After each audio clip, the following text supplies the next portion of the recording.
One of the most universal ways I find of winning over a group is humor. Everyone likes to laugh. Maybe it's your boss, maybe it's your manager, maybe it's your director, maybe it's your CEO, or maybe it's you.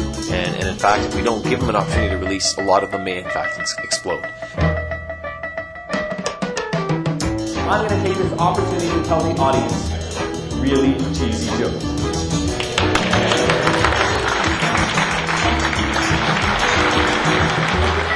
This just in. 5 out of every 4 people has problems with fractions.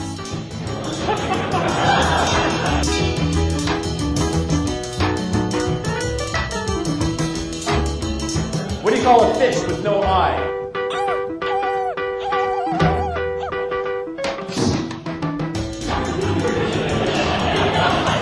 Ask your neighbor.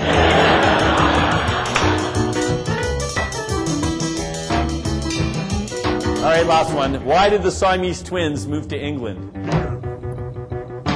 Because the other guy wanted to drive. Presentation is so universal that depending on who you are or where you are in your life, there's something there for you. And that's what I try to do. Take any member of that audience, and my goal is to move them a step forward. It might be a little baby step, it might be a big step. That's the philosophy. That's one-step progression. And I don't know where you are. There's an old expression that says, when the teacher is ready, the student appears. I have a smorgasbord of ideas, a smorgasbord of entertainment, so that when the audience is ready, it's an all-you-can-eat buffet. And so what I want to share with you today is something, it's a model, it's a framework that will hopefully help you to excite the knowledge you already have into action. It's something called the 10-80-10 principle. The 10-80-10 principle says this. You take any group of people, and you can subdivide them into 3 groups. Top 10, bottom 10, and majority 80. Top 10 is the type of people that want to be there. They're the type of people that go to work early, that leave late, they don't complain. They're the type of people that when you say jump, they say how high while they're in the air.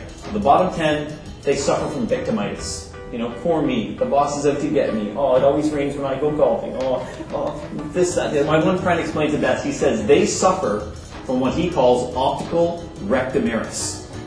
Right? It's a crappy view of the world. Okay? So you got your top 10, you got your bottom 10, and then there's a big group in the middle called the majority 80.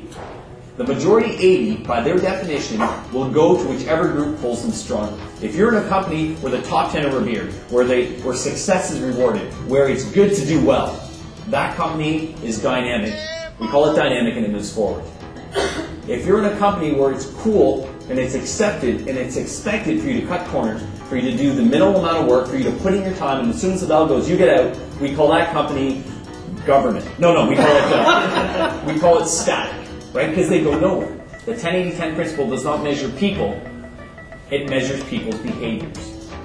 People are not top 10 and bottom 10, people's behaviors are.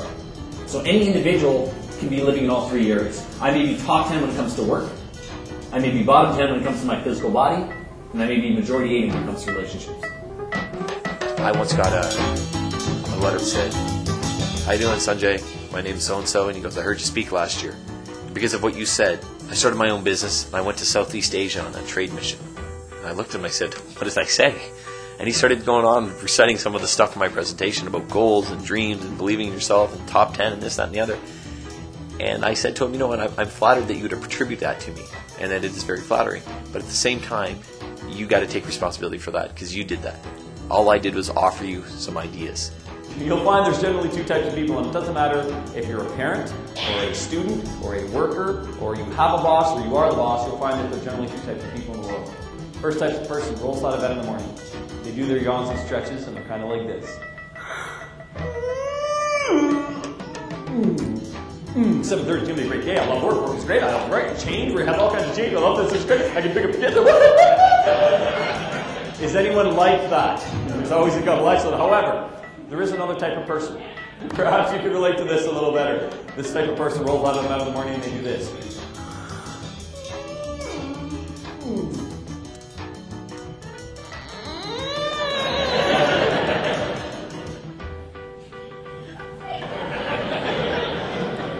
It's 6:30, I have to go to work.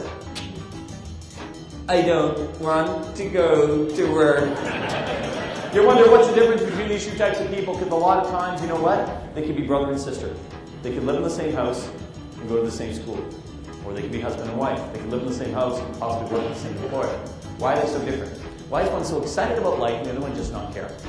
And hopefully I can explain this to you by telling you a quick story about a little dog named Fido. Now you got to picture Fido. Fido's this rather young spastic pooch. It's all like, you know, running around every day looking for the best place to do his business.